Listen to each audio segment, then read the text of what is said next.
ഇന്ത്യയുമായി നിരന്തരം ഏറ്റുമുട്ടിക്കൊണ്ടിരിക്കുന്ന ബംഗ്ലാദേശ് ഇപ്പോൾ കീഴടങ്ങാൻ തുടങ്ങിയതായാണ് റിപ്പോർട്ട്. ധാക്കയിൽ കളത്തിലിറങ്ങിയ തീവ്രവാദികളും ഡൊണാൾഡ് ട്രംപും ബംഗ്ലാദേശിനെ പൂർണ്ണമായും അവഗണിക്കുക കൂടി ചെയ്തതോടെ മുഹമ്മദ് യൂനിസ് ഇന്ത്യയോടും ചൈനയോടും സഹായം അഭ്യർത്ഥിച്ച് ദയനീയമായ അവസ്ഥയിലാണ്. ബംഗ്ലാദേശും ഇന്ത്യയും തമ്മിൽ മുൻപ് അടുത്ത ബന്ധം പുലർത്തിയിരുന്നെങ്കിലും ഇപ്പോഴത്തെ സ്ഥിതി അങ്ങനെയല്ല. എന്നാൽ 2024 ഓഗസ്റ്റിൽ ഷെയ്ഖ് ഹസീനയുടെ ഭരണകൂടം അട്ടിമറിക്കപ്പെട്ടതോടെ പ്രശ്നങ്ങൾ പൊട്ടിപ്പുറപ്പെടുകയായിരുന്നു. ഷെയ്ഖ് ഹസീന പ്രധാനമന്ത്രി സ്ഥാനത്ത് നിന്ന് രാജിവെച്ച് ഇന്ത്യയിൽ അഭയം പ്രാപിച്ചു. അതിനുശേഷമാണ് ബംഗ്ലാദേശിൽ ഒരു ഇടക്കാല സർക്കാർ രൂപീകരിച്ചത്. ഈ ഇടക്കാല സർക്കാരിന്റെ മുഖ്യ ഉപദേഷ്ടാവാണ് മുഹമ്മദ് യൂനിസ്.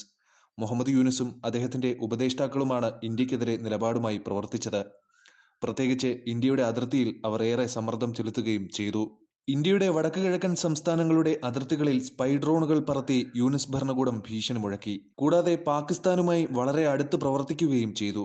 ബംഗ്ലാദേശിന്റെ ചരിത്രത്തിൽ ആദ്യമായാണ് പാകിസ്ഥാൻ ഇന്റലിജൻസ് ഉദ്യോഗസ്ഥർ ബംഗ്ലാദേശ് സന്ദർശിക്കുന്നത്. അതുപോലെ മുഹമ്മദ് യൂനിസിന്റെ വരവിന് ശേഷം ഇന്ത്യയും ബംഗ്ലാദേശും തമ്മിലുള്ള ബന്ധം അഭൂതപൂർവമായ തലത്തിലേക്ക് വഷളായി.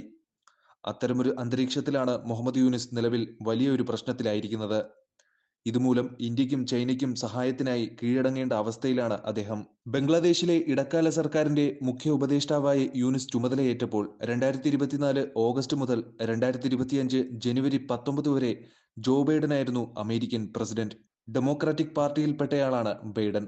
അതുപോലെ മുൻ ഡെമോക്രാറ്റിക് പ്രസിഡന്റ് ബിൽ ക്ലിന്റനും മുഹമ്മദ് യൂനിസും തമ്മിൽ അടുത്ത ബന്ധമുണ്ടായിരുന്നു. ഇതുമൂലം ജോ ബൈഡന്റെ നേതൃത്വത്തിലുള്ള US സർക്കാർ ബംഗ്ലാദേശിനെ സ്വീകരിച്ചു. എന്നാൽ US ഭരണമാറ്റം ഉണ്ടായതിനെ തുടർന്ന് റിപ്പബ്ലിക്കൻകാരനായ ഡൊണാൾഡ് ട്രംപ് പ്രസിഡന്റായി അധികാരമേറ്റതു മുതൽ മുഹമ്മദ് യൂനിസ് ജോ ബൈഡന്റെയും ബിൽ ക്ലിന്റണിന്റെയും പിന്തുണക്കാരനായതിനാൽ ട്രംപിന് അദ്ദേഹത്തിൽ താൽപ്പര്യമില്ലാതെയായി. ഫെബ്രുവരിയിൽ പ്രധാനമന്ത്രി നരേന്ദ്രമോദിയും ട്രംപും വൈറ്റ് ഹൌസിൽ കൂടിക്കാഴ്ച നടത്തിയപ്പോൾ പോലും ബംഗ്ലാദേശ് പ്രശ്നത്തെക്കുറിച്ച് ഒരു പത്രപ്രവർത്തകൻ ചോദിച്ചത് അതുകൊണ്ടാണ്. പ്രധാനമന്ത്രി മോദി ബംഗ്ലാദേശിനെ പരിപാലിക്കുമെന്നാണ് ട്രംപ് മറുപടി നൽകിയത്. ട്രംപ് പ്രസിഡന്റ് ആയാലും ബംഗ്ലാദേശിന് US പിന്തുണ ലഭിക്കുമെന്ന് പ്രതീക്ഷിച്ചിരുന്ന മുഹമ്മദ് യൂനിസ് ഇപ്പോൾ നിരാശനാണ്. ഈ സാഹചര്യത്തിലാണ് കഴിഞ്ഞ ദിവസം ബംഗ്ലാദേശിലും ഇന്ത്യയിലും മറ്റു പല രാജ്യങ്ങളിലും നിരോധിച്ചിരിക്കുന്ന ഹിസ്ബുത്ത് തഹ്രീർ എന്ന ഭീകര സംഘടനയിലെ 100-ലധികം അംഗങ്ങൾ തലസ്ഥാനമായ ധാക്കയിൽ മാർച്ച് ഫോർ ഖിലാഫത്ത് എന്ന പേരിൽ പ്രകടനം നടത്തിയത്. ഈ ഘോഷയാത്രയ്ക്കിടെ പോലീസും തീവ്രവാദ സംഘടനയും തമ്മിൽ ഏറ്റുമുട്ടലുണ്ടായി. ഇക്കാരണത്താൽ തലസ്ഥാനത്ത് ഇപ്പോഴും ക്രമസമാധാന പ്രശ്നമാണ്. മാത്രമല്ല, രാഷ്ട്രീയ പാർട്ടികളും വിദ്യാർത്ഥി സംഘടനയിലെ അംഗങ്ങളും ബംഗ്ലാദേശിൽ അടിയന്തര പാർലമെന്റ് തിരഞ്ഞെടുപ്പ് ആവശ്യപ്പെടുന്നുണ്ട്. ഇതും മുഹമ്മദ് യൂനിസിന് പ്രശ്നങ്ങൾ സൃഷ്ടിച്ചിട്ടുണ്ട്. അമേരിക്ക അവരെ പിന്തുണച്ചാൽ പ്രശ്നങ്ങൾ പരിഹരിക്കാനാകും. എന്നാൽ ട്രംപ് ബംഗ്ലാദേശിനെ കൈയൊഴിഞ്ഞു. തൽഫലമായി 2 അവസരങ്ങൾ മാത്രമേ ഇനി ബംഗ്ലാദേശിന് അവശേഷിക്കുന്നുള്ളൂ.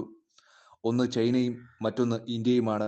ഇതുമൂലം മുഹമ്മദ് യൂനിസ് 2 രാജ്യങ്ങളിൽ നിന്ന് സഹായം തേടാൻ പദ്ധതിയിടുന്നതായാണ് റിപ്പോർട്ട്. അതനുസരിച്ച് മാർച്ച് 26, 29 തീയതികളിൽ മുഹമ്മദ് യൂനിസ് 3 ദിവസത്തെ സന്ദർശനത്തിനായി ചൈന സന്ദർശിക്കും. ചൈനയിൽ അദ്ദേഹം BOAO ഫോറം സമ്മേളനത്തിൽ പങ്കെടുക്കുകയും ചൈനീസ് പ്രസിഡന്റ് ഷീ ജിൻപിങ്ങിനെ കാണുകയും സഹായം തേടുകയും ചെയ്യും. അതിനുശേഷം ഏപ്രിലിൽ ബാങ്കോക്കിൽ ബിംസ്റ്റെക് ഉച്ചകോടി നടക്കും. ഇന്ത്യയെ പ്രതിനിധീകരിച്ച് പ്രധാനമന്ത്രി മോദിയാണ് ഇതിൽ പങ്കെടുക്കുക. ബംഗ്ലാദേശിനെ പ്രതിനിധീകരിച്ച് മുഹമ്മദ് യൂനിസും സമ്മേളനത്തിൽ പങ്കെടുക്കും.